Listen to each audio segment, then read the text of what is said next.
versión internacional, aquí tengo la versión 60, dice: lo que era desde el principio. Lee conmigo: lo que era desde el principio, lo que hemos oído, lo que hemos visto con nuestros ojos, lo que hemos contemplado y palpado en nuestras manos tocante al verbo de vida, porque la vida fue manifestada y la hemos visto y testificamos y os anunciamos de la vida eterna, la cual estaba con el Padre y se nos manifestó.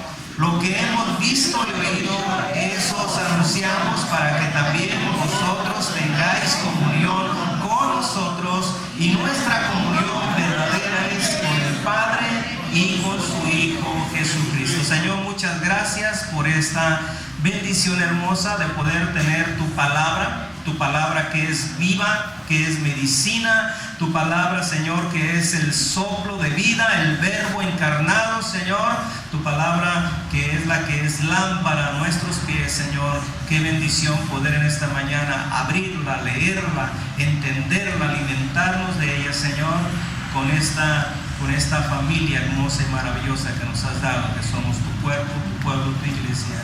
Y te damos a ti las gracias anticipadas por lo que vas a hablar, lo que vas a hacer en cada uno de nosotros. En el nombre poderoso de Jesús.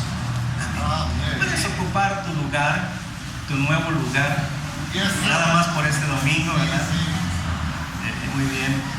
Nos perdimos o se perdieron algunos de la enseñanza. No quisimos ponerle un costo, mucho menos, ni siquiera levantamos una ofrenda. Nosotros de manera particular le dimos una ofrenda al pastor Antonio del Río, porque no quisimos que hubiera ningún pero para que estuvieras aquí en esta exposición de lo que habló sobre liderazgo el día jueves. Algunos no estuvieron, pero los que estuvimos aprovechamos, ¿verdad? Y recibimos una palabra muy animada, muy fresca acerca de lo que debe ser nuestra conducta espontánea de servicio, de adoración para el Señor. Quiero hablarte sobre este pasaje y quiero hacer la introducción, el hincapié acerca de que el apóstol Juan fue el que más tiempo vivió de los apóstoles, ¿verdad? Se cree que rebasó los 100 años y en esta edad ya madura, ya anciana, él escribe lo que son estas 3 epístolas, primera, segunda y tercera de Juan, y el libro de Apocalipsis. Y el libro de Apocalipsis ya lo escribe exiliado, ¿verdad? Como no se moría de viejo, entonces lo llevaron a la isla de Patmos a tirarlo, ¿verdad? Y por allá estuvo en alguna cueva refugiado, y la historia dice que inclusive estaba encadenado, atado, encadenado. Lo llevaron a que se muriera en esa cueva, pero en lugar de morirse, dice que él tiene una experiencia maravillosa con el Señor, ¿verdad? Experimenta lo sobrenatural, lo celestial, y ahí está el libro de Apocalipsis o Revelación acerca de lo que él vive en aquel momento. Antes de escribir el libro de Apocalipsis, escribe estas epístolas, primera, segunda y tercera de Juan. Yo me fijo, yo me estaciono en esta primera de Juan. Y dice y habla, yo quiero hablar sobre 3 palabras, 3 cosas. La primera de ellas, la primera que vamos a ver, es sobre el principio, ¿verdad? Eso es lo que dice en este primer versículo: lo que era desde el principio, lo que hemos visto, lo que hemos oído, lo que hemos visto con nuestros ojos, ¿verdad? Lo que hemos oído, lo que hemos visto con nuestros ojos y hemos contemplado y palparon nuestras manos tocante al verbo de vida. Está hablando de Jesús. Jesús es el verbo de vida.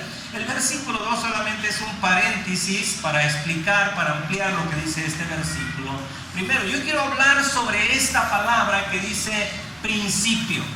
Cuando hablamos de principio, hablamos de inicio, hablamos de fundamento. Nuestra fe tiene fundamento. Dí conmigo: mi fe tiene fundamento, ¿verdad? El fundamento de un buen edificio es cavar profundo, ¿verdad? Y la palabra dice que la iglesia está fundada sobre la roca. La roca que es Jesucristo. Ese es nuestro fundamento. Y esto es lo que Juan está escribiendo aquí. Hay un fundamento.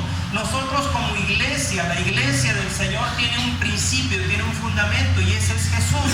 Y eso es inamovible.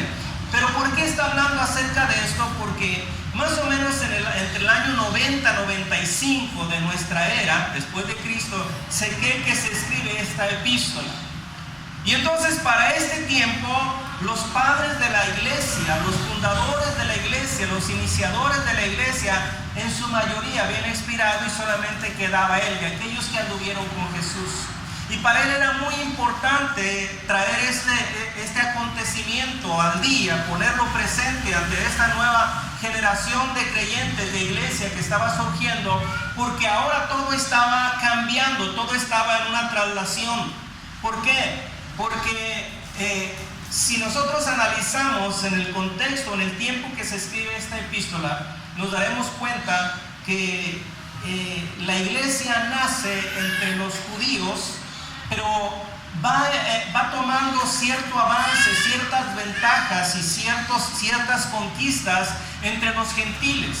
Y el apóstol Juan estuvo por mucho tiempo pastoreando la iglesia de Éfeso. Y entonces se cree que esta carta, aunque no está destinada para la iglesia de Éfeso, pero sí está destinada para la gente que tiene esta cultura gentil o esta cultura griega. Y entonces, al paso del tiempo, la iglesia empieza a multiplicarse entre el pueblo gentil, y son los gentiles los que tienen esta mentalidad abierta. Son los gentiles, es el pueblo gentil alcanzado, gracias a Dios, por el mensaje del evangelio, pero son ellos los que empiezan a tener cierta participación en el liderazgo ahora de la iglesia. ¿Por qué hablamos acerca de esto? Porque para este tiempo había una corriente, o fue muy famosa, muy conocida, la corriente del gnosticismo. La palabra gnosticismo, gnóstico, tiene que ver con conocimiento, con el conocimiento humano, con la filosofía, con el pensamiento libre del hombre. Y es en este término que el apóstol Juan escribe esta carta. Le escribe a la iglesia y habla acerca de fundamentos, de principios. ¿Por qué? Porque este gnosticismo estaba trayendo una corriente diferente. Estaba dejando el fundamento, que es Jesucristo, que es la palabra, que es la doctrina de lado, y entonces estaban ellos acomodando.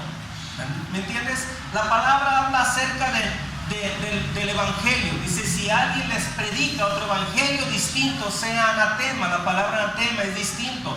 Luego el apóstol Pablo aclara, dice, no es que haya otro evangelio, pero el evangelio lo podemos modificar o lo podemos nosotros acomodar a nuestra manera. No que se pueda, no que se deba, pero el hombre siempre en su forma de comodidad, en su manera de querer que las cosas sean más fáciles, más sencillas, entonces buscamos cómo quitar y poner de acuerdo a nuestra conveniencia. Y Juan entonces empieza este mensaje, empieza esta carta con este versículo primero, lo que era desde el principio. Porque él toma esto y dice, volvamos a nuestros inicios, a nuestro principio, volvamos ahí. Y el evangelio entonces empieza la predicación. Y yo quiero llevarte aquí a este pasaje, porque en el versículo 9 de este mismo pasaje, me adelanto un poquito, hablando de este tema, hablando de principio, yo voy a tocar 3 puntos, 3 palabras. La primera es principios, pero hablando de esto, nos adelantamos un poquito y el verso 9 habla acerca de salvación. El evangelio no es otra cosa sino salvación. ¿Qué dice el apóstol Pablo a Romanos capítulo 1 versículos 16 y 17? Porque no me avergüenzo del evangelio. Porque el evangelio, ¿qué cosa es? Poder de Dios para salvación, ¿verdad? A todo aquel que cree, al judío primeramente y también al griego, ¿verdad? Porque en el evangelio la justicia de Dios se revela por fe y para fe, como está escrito, mas el justo por la fe vivirá. Entonces, evangelio, mensaje de buenas noticias, tiene que ver con salvación. Lo primero que tenemos que analizar en esta mañana sobre esto, que es nuestra fe fundamentada, es salvación. Pero dice este versículo 9, primera de Juan 1:9, dice, si confesamos nuestros pecados, Él es fiel y justo para perdonar nuestros pecados y limpiarnos de toda maldad. 2 cosas, voy a tratar de ser breve y les pido una disculpa si no lo logro, pero 2 cosas habla este versículo. Lo primero de ello es que Dios tiene todo el plan, todo el propósito de perdonarnos. Amén. Y cuando Dios habla de perdonarnos en serio. Amén. Cuando nosotros hablamos de perdonarle a alguien, alguna ofensa, nosotros hablamos de una manera condicionada, ¿verdad? Pues sí te perdono, hermano, pero no te me pares enfrente. Sí te perdono, pero no se me olvida, ¿verdad? Sí te perdono, pero dame chance. Dicen que aún entre los esposos pasa eso. Yo no sé, ¿verdad? Yo soy casado, pero yo no sé, yo no quiero juzgarte, ¿verdad? ¿Verdad? Que aún entre los esposos algún roce, y duermen de espaldas. Yo no sé si te ha tocado dormir de espaldas, pero el perdón de Dios es diferente al perdón del hombre. El perdón de Dios es absoluto, es completo, es total, ¿verdad? Si confesares vuestros pecados, y aunque Dios es amplio y vasto en perdonar, pareciera que aquí está poniendo una condicional: si confiesas tus pecados. Ahora, cuando Dios dice confiesa tus pecados para perdonarte, no es realmente que es por mi confesión, pero déjame te digo que el corazón nuestro, los sentimientos nuestros son vanagloriosos, son arrogantes. ¿Me entiendes? Si un problema tiene el ser humano es que es arrogante, no le gusta admitir sus equivocaciones o sus errores. ¿Me entiendes? Y mucho menos que otro te las diga, ¿verdad? Mucho menos que otro te los diga. Y entonces Dios dice, confiesa tus errores, tus pecados. ¿Por qué? Porque cuando yo admito que me equivoco, entonces estoy en una posibilidad de que empiece a cambiar. Si yo no admito que me equivoqué, entonces no voy a estar dispuesto a cambiar. ¿Cuántos aquí se han equivocado en alguna ocasión? Amén. Miren, que nada más la mitad, gloria a Dios. Nosotros no. Gloria a Dios. ¿Por qué no nos dan una terapia aquí los que no se han equivocado? No, todos nos hemos equivocado. Pero cuando yo admito que me equivoco, entonces estoy listo para cambiar. Los hábitos, la conducta, las palabras. ¿Me entiendes? No nos gusta equivocarnos porque eso avergüenza, eso confronta, eso apena, ¿verdad? Pero si yo no admito que me equivoco, entonces no estoy listo para cambiar. Y lo que Dios quiere, la palabra evangelio tiene que ver con poder que transforma, con cambio, ¿sí? Y entonces lo que dice este versículo 9, si confesamos nuestros pecados, dice, Él es fiel y justo. Wow, dos palabras habla aquí, fiel y justo. ¿Para qué? Para perdonar nuestros pecados, y lo segundo es y limpiarnos de toda maldad. La palabra pecado, pecados tiene que ver con la acción, ¿me entiendes? Con una acción en particular, con un error, con una conducta. Pero cuando habla de limpiarnos, está hablando de nuestro ser interior, nuestra conciencia es limpiada. Porque yo pudiera no cometer los errores de manera evidente, pero aún así mi corazón puede estar contaminado de inmundicia, de iniquidad. ¿Me entiendes? A ver, nosotros le contamos los pecados o los errores a las personas cuando vemos la acción. Pero Dios va mucho más allá. Él ve nuestro corazón, Él ve las intenciones de nuestro corazón. No solamente quiere perdonar nuestros errores o nuestras acciones equivocadas, sino quiere limpiarnos ¿de qué? De toda maldad. La iniquidad no se ve, pero ahí está. Y Él nos quiere limpiar. ¿Cómo va a ser posible esto? Cuando nosotros entendemos que nuestra fe tiene un fundamento. Ese fundamento es Jesús. Y quiero leerte algunos versículos. Y una disculpa, se me olvidaron mis lentes en casa. El libro de Tito, capítulo 2, en el versículo 11. Tito, capítulo 2, y el versículo 11 dice lo siguiente: porque la gracia de Dios, me encanta. Dios no excluye. Dios no tiene preferencias cuando va a traer salvación. Porque la gracia de Dios se ha manifestado para salvación. ¿A cuántos? ¿A quiénes?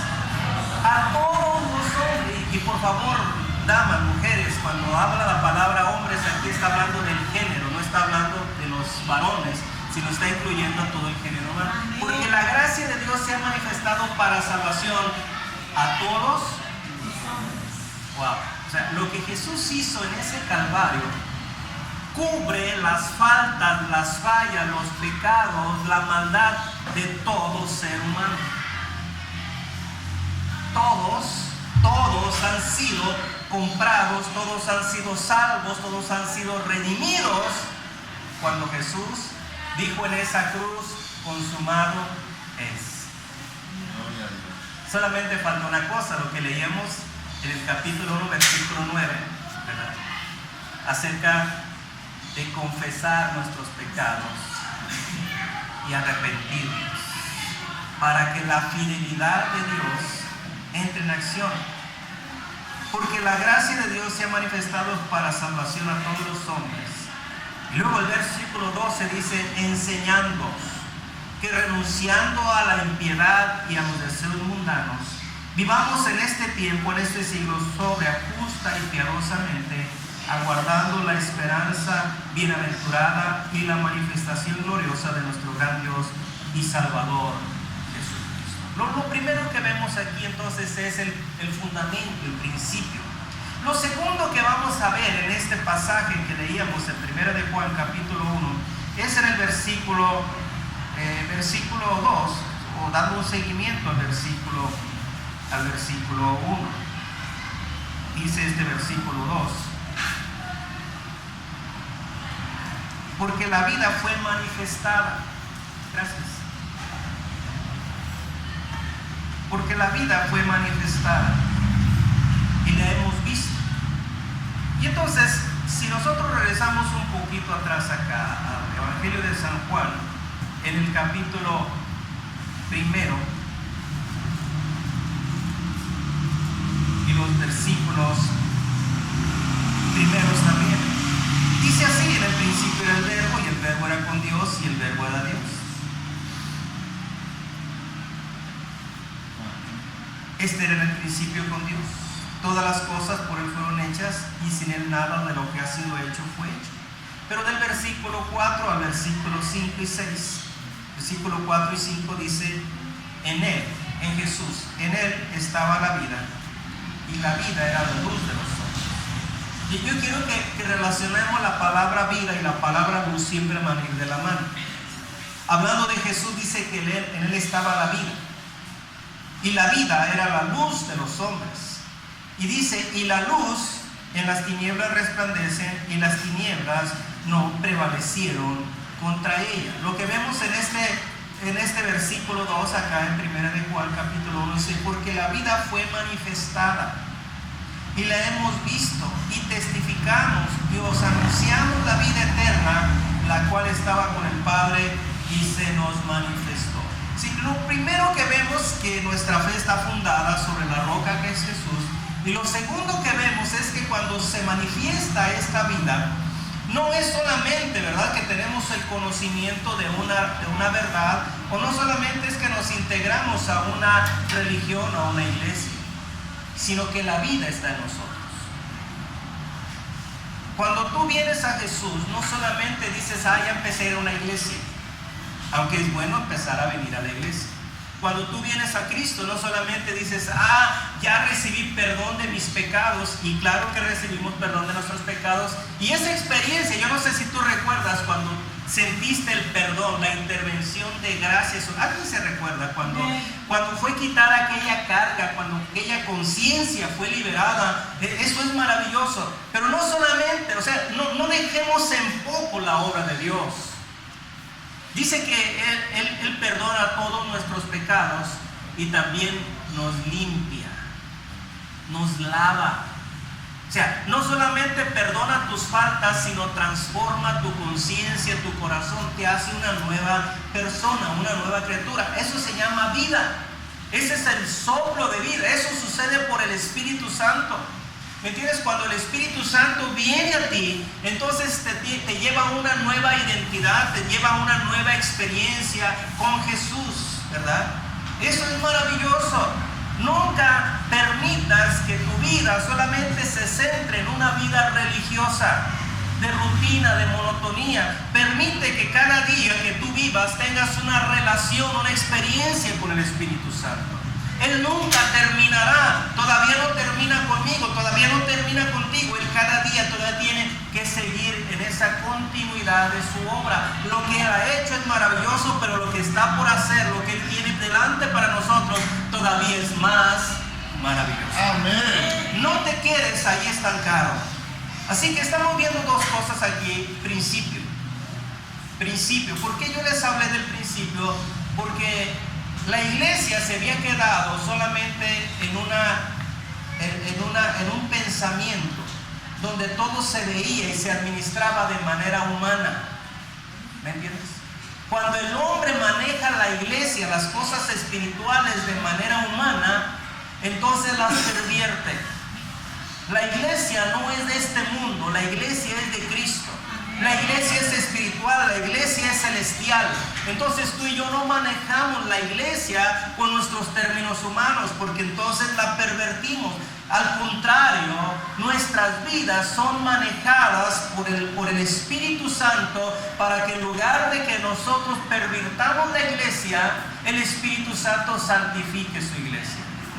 El Espíritu Santo venga y traiga esa esencia de lo celestial, de lo sobrenatural. Este mundo no ocupa una religión más. Este mundo ocupa a Jesús. Amén. ¿Y cómo va a conocer a Jesús? A través de la iglesia, que tiene esa comunión con el Espíritu Santo. Lo primero que vemos entonces es la importancia del fundamento. Y aunque es cierto que la iglesia está viviendo en un tiempo diferente, en una transformación, la iglesia está siendo en estos tiempos quizás un poco actualizada, pero no debe de ser arrancada de sus principios, de sus fundamentos. ¿Cuál es nuestro fundamento? Nuestro fundamento es Jesús. Nuestro fundamento es la palabra, y nuestro fundamento es la comunión con el Espíritu Santo. No nos vamos a mover jamás de ahí. ¿Me entiendes? No es que nosotros le vamos a dar la interpretación a nuestra manera a las Escrituras, no, porque entonces nos desviamos del fin y del propósito, que era lo que estaba pasando en este tiempo que escribe el apóstol Juan.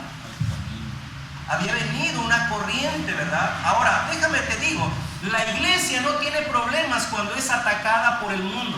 La iglesia no tiene problemas cuando es atacada por el diablo. La iglesia tiene problemas cuando la iglesia se ataca a sí misma.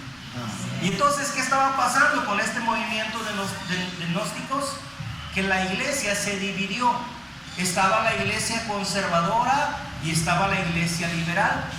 Y de pronto, ¿verdad? Aquellos hombres pensantes, filósofos, aquellos hombres, ¿verdad?, que tenían ideas brillantes, empezaron a tener influencia en la iglesia, y la iglesia entonces empezó a tener un estancamiento espiritual, y fue lo que le trajo este decline en el poder del Espíritu Santo.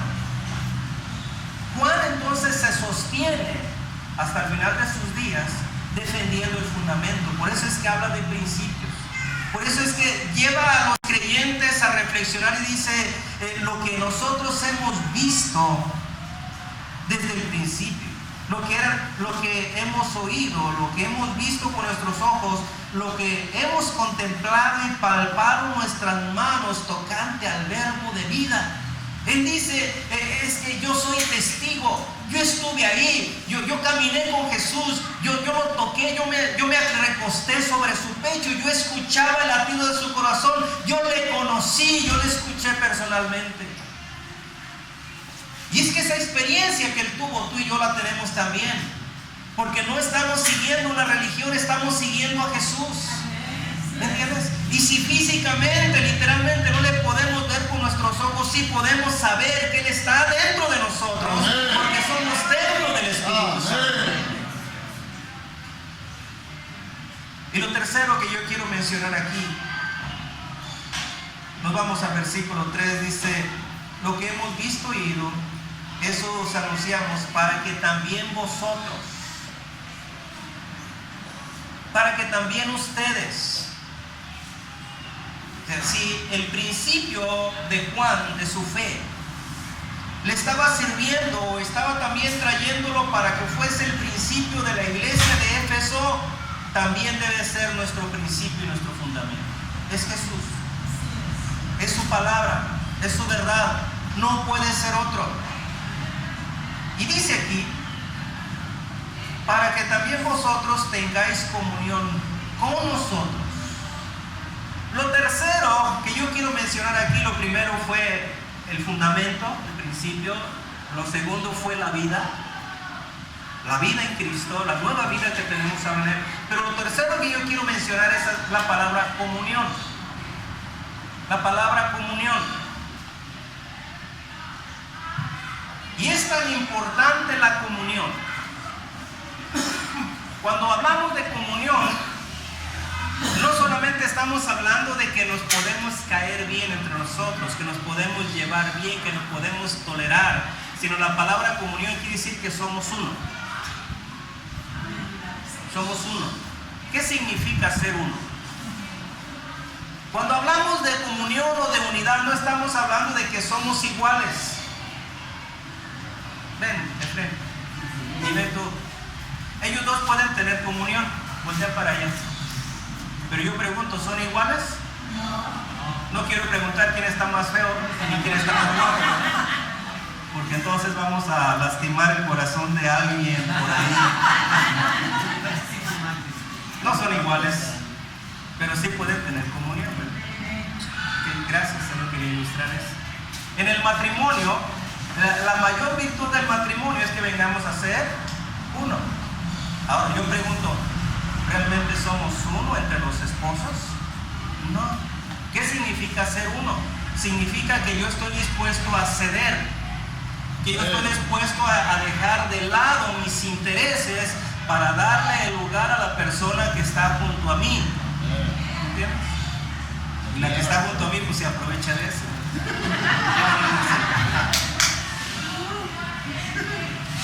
Entonces, comunión no significa ser idénticos, ser iguales, pero comunión significa que queremos lo mismo, que tenemos los mismos objetivos, los mismos propósitos. Y es tan básico, tan importante, que Jesús dijo: en esto conocerán que son mis discípulos, en que tuvieren amor los unos para con los otros. O sea, la comunión no se puede lograr sin el amor. Ahora, ¿qué tipo de amor? Es el amor de Jesús, el amor de Cristo. Sí, así como Cristo nos amó, así yo debo de amar a mis hermanos. ¿Cómo me amó Cristo? ¿Cómo te amó Cristo a ti? De manera incondicional. Pero nosotros cuando amamos, sí, a veces ponemos condiciones. Con fulanito me llevo bien. Me dejan decir algo. No es un reclamo, pero sí es una observación, que muchas veces termina la reunión y entonces nosotros buscamos a fulanito y a menganito con los que siempre platicamos. Y a veces viene gente de visita, gente que viene la primera vez a la iglesia y nadie los saluda. Y yo digo, wow, qué padre que haya gente en la iglesia que tiene esa comunión, que se buscan, que se saludan, que se abrazan, que se pican las costillas y no sé qué tanto se hacen, ¿verdad? Y yo digo, qué padre, qué bueno, pero no me dejen sin saludar a los que vienen por primera vez. Porque entonces los que vinieron por primera vez se van y dicen, ¿cómo te fue la iglesia? Ni me pelaron, ni se dieron cuenta que fui. Entonces, por favor, cuando se termine la reunión, busca a los que vinieron por primera vez y salúdalos. Yo prefiero que se quejen y que digan, no me soltaban, ni me preguntaban, ni me decían, que a que se quejen y digan, ni me saludaron. ¿Entiendes? La comunión básica, importante, ¿verdad? La comunión, esa es la evidencia de nuestra fe. Eso es lo que determina que somos diferentes al mundo. Mientras el mundo, ¿verdad?, se hace pedazos entre sí, la iglesia tiene que ser una. La iglesia tiene que caminar junta. La iglesia debe tener objetivos comunes. Somos diferentes, completamente diferentes. Por eso se llama comunión. ¿Por qué? Porque podemos coincidir. Si de pronto pasara una hoja en blanco y yo pusiera, pon el tipo de música que te agrada, que te gusta. Aquí va a haber gente que pusiera música de mariachi, ¿verdad? ¿Cuánto les gusta el mariachi? Otros pusieron música norteña, ¿verdad? ¿Cuánto les gusta la música norteña? Otros van a poner pop, otros van a poner, no sé, cumbias, baladas, etc. Es respetable, ¿verdad? Un hombre en mi rancho, en mi pueblo, dijo: a mis hijas les gustan las columbias, ¿verdad? Hablar de las cumbias. Pero lo bueno que se entendía lo que quería decir. Porque somos diferentes, mas aún así podemos tener comunión. Ahora, mire cómo dice Juan aquí en este versículo 3. Habla de dos tipos de comunión. Comunión entre nosotros, como cuerpo, como iglesia. Debe de haber comunión. Hermandad. Comunión con nosotros. Y luego dice, y nuestra comunión verdaderamente. O sea, si tú y yo nos soportamos, nos toleramos, convivimos, pero solamente es ahí entre nosotros, pero no llegamos a lo siguiente, que es la comunión con Jesucristo, con el Padre, dice que entonces esta comunión no es verdadera. Y yo debo de tener comunión con Dios, que no lo veo, pero también debo de tener comunión con mis hermanos a quienes sirven. Porque si yo no tengo comunión con mis hermanos que veo, pues ¿cómo podría yo decir que tengo comunión con Dios al que no veo? Y si yo solamente digo yo tengo comunión con Dios, pero no con los hermanos, entonces tampoco es posible. Nuestra comunión verdadera es con su Hijo Jesucristo, ¿verdad? Con el Padre y con su Hijo Jesucristo. Pero dice el verso 4: estas cosas os escribimos para que vuestro gozo sea cumplido. O sea, ¿qué estaba pasando? La iglesia había perdido el gozo. ¿Por qué la iglesia había perdido el gozo? Y pregunto, ¿verdad? Una pregunta. ¿Por qué la iglesia pierde el gozo? Cuando la iglesia pierde su identidad, cuando la iglesia en lugar de tener comunión tiene discordia, cuando la iglesia en lugar de sentir paz, en lugar de sentir atracción por venir a nuestra reunión, sentimos así como un pesar: ay, voy a ir, pero voy a ver a la hermana fulanita, ay, Señor, que no vaya. Entonces ya en lugar de que haya gozo, hay carga.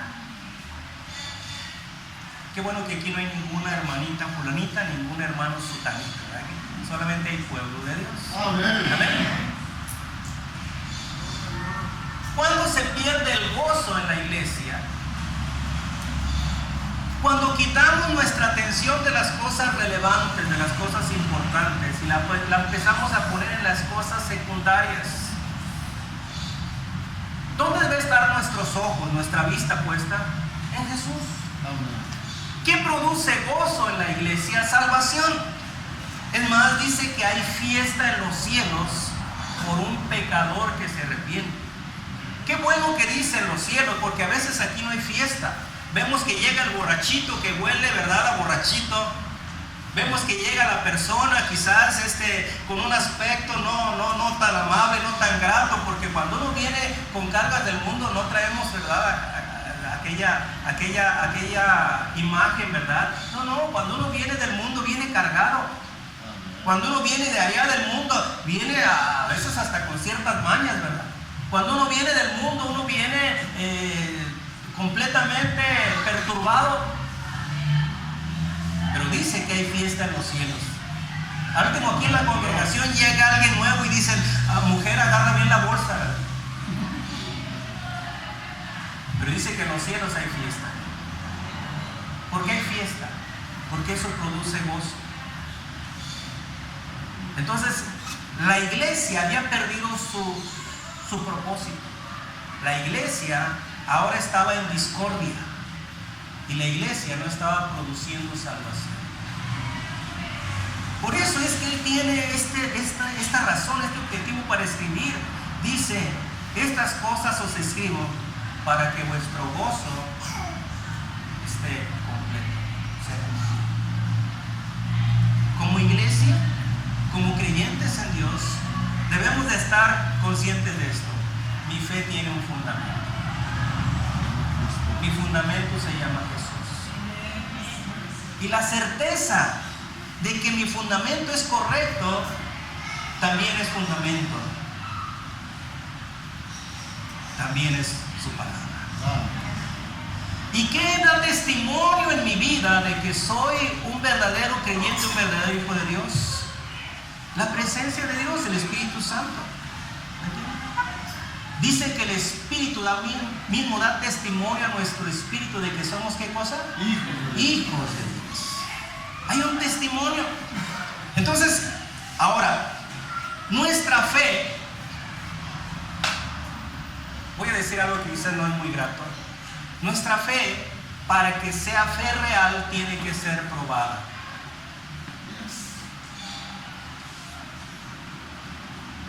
Hoy muchos ya no quieren eso. Hoy muchos dicen, no, yo una fe así de difícil yo no la quiero.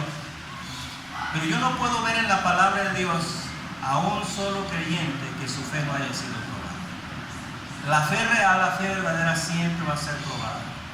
Por eso es que la fe tiene que ser confrontada. Por eso es que cuando hablamos de fundamentos estamos hablando de conversión. ¿Entiendes? De abandonar hábitos, de abandonar costumbres, de abandonar el mundo. Cuando la palabra de Dios habla y dice que nuestra mente tiene que ser transformada, cambiada, no precisamente que mi mente tiene que ser cambiada y moldeada a dejar solamente los hábitos de la religión, pero dice que tiene que ser cambiada. Tiene que ser cambiada a la mente de Cristo. Yo me tengo que parecer a Jesús. Tú te tienes que parecer a Jesús. ¿Verdad? Por eso habla de principios y por eso habla de que nuestro gozo esté completo, sea cumplido. Él es fiel y justo para perdonar nuestros pecados y limpiarnos de toda maldad. ¿A quiénes? A todos. Por eso leíamos, ¿verdad?, ese pasaje de Tito, capítulo 2, ¿verdad?, que dice que la salvación es para todos los hombres. Dios no hace excepción de personas. Él no está buscando cómo poner un tache, cómo excluir a alguien. Él no está buscando tus debilidades, tus errores, tus defectos, para nada. Dios está buscando tu corazón para traer libertad y para traer salvación. Y es ahí donde nosotros tenemos que estar fundamentados en Jesús, en su palabra, en su verdad. Y yo quiero terminar en este momento dando gracias a Dios porque hace 35 años Él tuvo a bien un día traer esa vida, quitar esas cargas. 35 años que hemos pasado pruebas, adversidades, pero que el fundamento sigue estando firme, sigue siendo el mismo. No sé cuánto tiempo tienes tú conociendo la palabra, no sé si esta mañana es la primera vez que estás en una iglesia, no sé. Lo que sí sé es que ese fundamento es inamovible. Si tú depositas tu confianza en Jesús, si tú traes tu vida a Él, si tú traes tus cargas a Él, si tú traes tus debilidades a Él, si tú en esta mañana has fallado, has cometido pecados, te has equivocado, trae tu vida a Jesús. Él es fiel y justo. Amén. Para perdonar todo pecado y limpiar nuestra vida, nuestro corazón de toda maldad. Y entonces empezamos un nuevo caminar con Él, una comunión con Él, una misma similitud con Él. Nos venimos a ser uno con Él. ¿Entiendes? Quizás somos tan diferentes a Él, pero por el hecho de que Él nos adopta como sus hijos, Entonces, Él dice, tú y yo ahora somos iguales.